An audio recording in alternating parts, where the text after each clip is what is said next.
आप इकट्ठे हो, एक बार इकट्ठे हो। और हम इंतजार कर रहे हैं, जैसा कैप्टन राजेंद्र साहब बता रहे थे, दिल्ली कूच करने के लिए तैयार है, लेकिन उसके लिए हमें सिर्फ अहीरों का साथ चाहिए। 100, 200, 1000, 2000, 20,000 नहीं, सिर्फ अहीर रेजिमेंट के लिए करिए, क्योंकि यही एक ऐसी यही इदारा है जिसमें दादा लाई है। अहीर रेजिमेंट बनी तो अहीर के बच्चे की जगह अहीर का बच्चा ही जाएगा। वीर अहीर इस इलाके से मातृशक्ति सभी का अभिनंदन करते हुए आज तो खुशी हो रही है, काफी दिन के बाद अहीरों की शक्ल देखने को मिली। ये कहने की बात नहीं है, लेकिन अभी हमें सोचना पड़ेगा कि कब और कहां हमने इकट्ठा होना है। ये बातें जब तक सार्थक नहीं होती, जब तक आप अपने सर नहीं गिनवाते। ये जो भी डेमोक्रेसी है, डेमोक्रेसी में सिर गिने जाते हैं। आज के 7 से पहले आप जितने भी एजिटेशन है, चाहे जाटों का है, चाहे मराठों का है, चाहे राजपूतों का है, आप देख लो, एक दिन में वो खत्म हो गए। जिन्होंने बलवा किया, गवर्नमेंट तो वेट करती है कि ये बदमाशी करे और हम बदला ले। उसके बाद में बस दुनिया यही चक्कर लगाती रहती है, हमारे मुकदमे वापस ले लो, हमारा ये कर दो, हमारा वो कर दो। जो एजिटेशन था वो सब भूल जाते हैं। हमने अहीर संघर्ष समिति में अभी तक हम कभी भी इन चीजों का बिल्कुल भी साथ नहीं देते जो आदमी इस काम के लिए आगे बढ़े। हमने कहा है आप अपने सर गिनवाइए, शांति से बैठिए और अपना जो हक है उसके लिए खड़े हो जाओ। यही सबसे बड़े, हमें सिर्फ आपका समय दान चाहिए। हम आपसे कोई पैसा कलेक्ट नहीं करते, हम आपसे कोई ये नहीं कहते कि आप वहां पे बैठे रहो, नहीं, आप इकट्ठे हो, एक बार इकट्ठे हो। और हम इंतजार कर रहे हैं, जैसा कैप्टन राजेंद्र साहब बता रहे थे, दिल्ली कूच करने के लिए तैयार है, लेकिन उसके लिए हमें सिर्फ अहीरों का साथ चाहिए। 100, 200, 1000, 2000, 20,000 नहीं, बिल्कुल जब तक रामलीला मैदान में खड़े खड़े भी आदमी ना फिट हो, इतने आदमी एक साथ चाहिए। आपको दूसरे दिन ही गवर्नमेंट की तरफ से इनविटेशन आ जाएगा, जी आ जाओ, बात कर लो। लेकिन उसके से पहले हमें गांव गांव और चारों तरफ यही घूमते हुए बताना है कि भाई अहीर रेजिमेंट कितनी जरूरी है। अगर फौज इतनी बुरी होती तो जितनी कौमें हैं जिनके पास अपने अथॉराइज लेके बैठे हुए, अपने वैकेंसियां लेके बैठे हुए, चाहे वो सिख हो, जाट हो, मराठा हो, गोरखा हो, डोगरे हो, वो आज तक तो फौज छोड़ के चले जाते। सिख है, आपसे किसी भी काम में कम नहीं है, चाहे एजुकेशन ले लो, चाहे पैसा ले लो, चाहे किसी तरह, लेकिन वो फौज नहीं छोड़ रहे, अपनी वैकेंसियां किसी को नहीं दे रहे। क्यों नहीं दे रहे? क्योंकि उन्हें मालूम है फौज का क्या फायदा है। और ये तो अहीरों की बदकिस्मती थी कि वो 95 में मुलायम सिंह यादव डिफेंस मिनिस्टर आ गए और उन्होंने अहीरवाल का भट्ठा बैठा दिया। बाकी अहीरों का तो ठीक है, अहीरवाल का इतना बुरा भट्ठा बैठाया कि आज तक हम ये सुन करके कि हम यहां तक पहुंचे हैं कि भाई ये 95 में क्या कर गया। अभी आपको आगे के लिए जितनी भी गवर्नमेंट के इदारे हैं सब धीरे धीरे प्राइवेट होते जा रहे हैं। ओबीसी का नाम है, ओबीसी में बहुत ज्यादा जातियां हैं, उसमें आपका कोई ज्यादा इन्वॉल्वमेंट नहीं है। आप सिर्फ अहीर रेजिमेंट के लिए करिए, क्योंकि यही एक ऐसी ये इदारा है जिसमें दादा लाई है। अहीर रेजिमेंट बनी तो अहीर के बच्चे की जगह अहीर का बच्चा ही जाएगा। बाकी सब्जेक्ट के बारे में काफी जिक्र हो चुका है। सिर्फ आपसे हमें छोटे छोटे जो उपाय आपने करने हैं वो एक बार थोड़ा सा ध्यान में दें। सबसे पहले अपने अपने गांव में एक दिन जरूर इकट्ठे बैठकर अहिर रेजिमेंट के लिए इकट्ठे हो और अहिर रेजिमेंट के बारे में बातें करें। एक दिन, कोई भी दिन हो, चाहे आप कोई एक दिन से करके एक जगह बैठे, उससे सबसे बड़ा फायदा होगा कि आपके दिमाग से ये चीज निकल जाएगी कि अहिर इकट्ठे नहीं हो सकते। अहिरों को इकट्ठा होना पड़ेगा, क्योंकि अगली जो पीढ़ी है उसमें जो हमारा हल और हथियार का जो व्यवसाय थे, अभी उनमें बिल्कुल सेंध लगती जा रही है।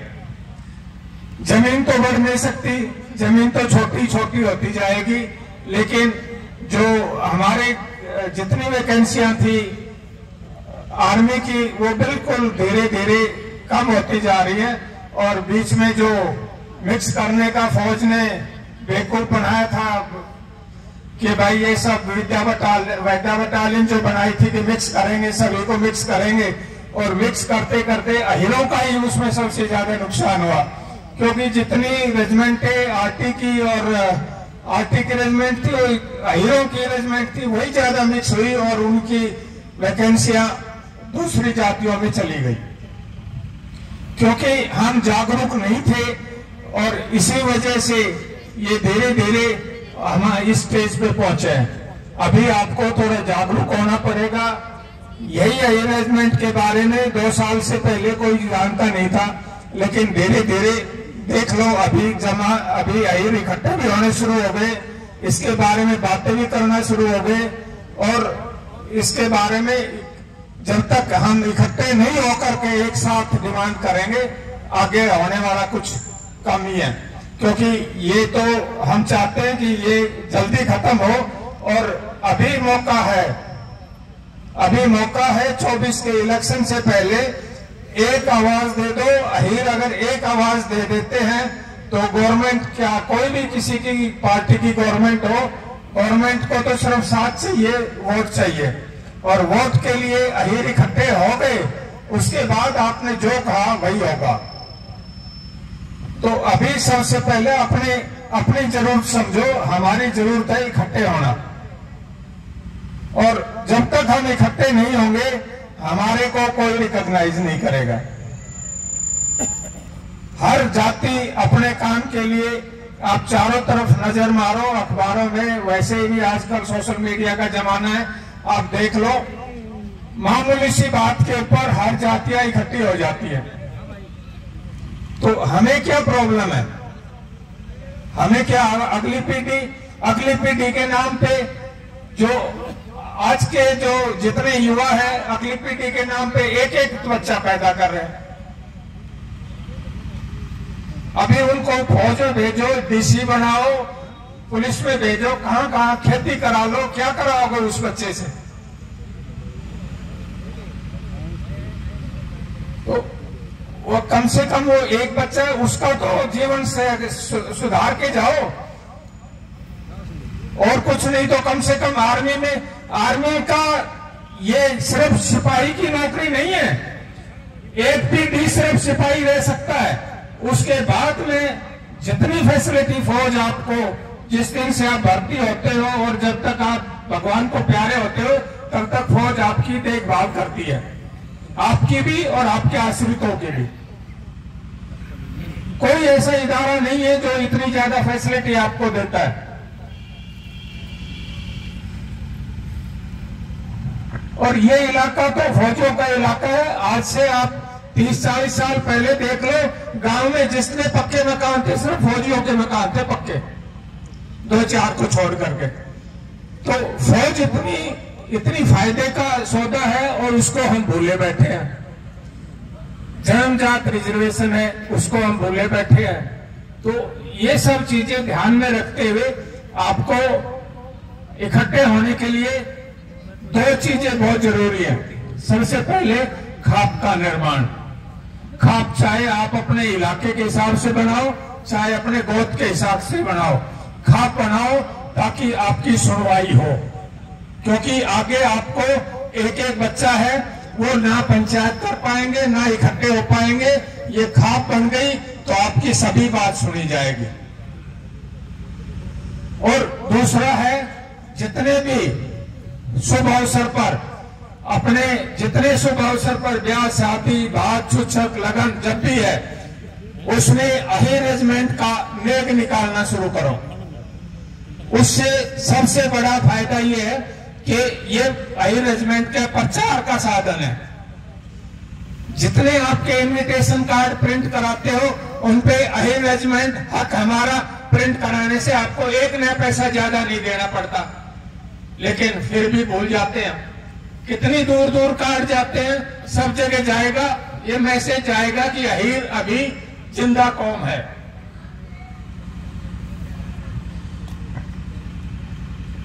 ये एक अहीर कौम के लिए सिर्फ एक रिजांगला ही नहीं है।